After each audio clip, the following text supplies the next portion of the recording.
What did soldiers eat in the trenches of World War I? During World War I, life in the trenches was likely very difficult.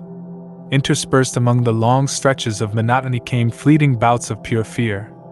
Poor living circumstances and a lack of sleep weakened the soldiers' health and stamina, while the constant fear of death kept them on edge. Here's an overview of what soldiers ate in the trenches during World War I. Rations. Soldiers were typically issued a daily ration of food.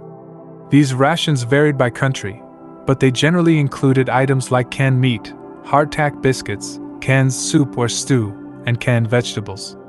Soldiers also received items like coffee, tea, sugar, and sometimes chocolate. Bread.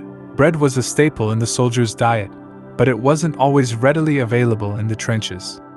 Soldiers might receive bread when they were out of the front lines, but it could become stale or hard by the time they consumed it in the trenches. Trench stew. Soldiers often cooked their meals in the trenches using portable stoves or braziers. They would combine their rations with water and cook them together to create a type of stew or hot meal. Trench soups. Canned soups and stews were commonly consumed by soldiers.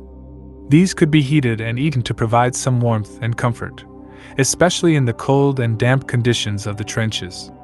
Rations from home. Sometimes, soldiers received care packages from loved ones back home. These packages might contain items like homemade cookies, tobacco, and other personal favorites.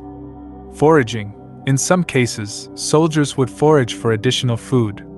They might collect wild plants, scavenge for food from nearby farms, or capture and cook small animals when the opportunity arose. Food shortages and inadequate rations were common, especially in areas with heavy fighting. The physical and emotional toll of trench warfare was exacerbated by the challenging conditions and limited food resources available to the soldiers during World War I.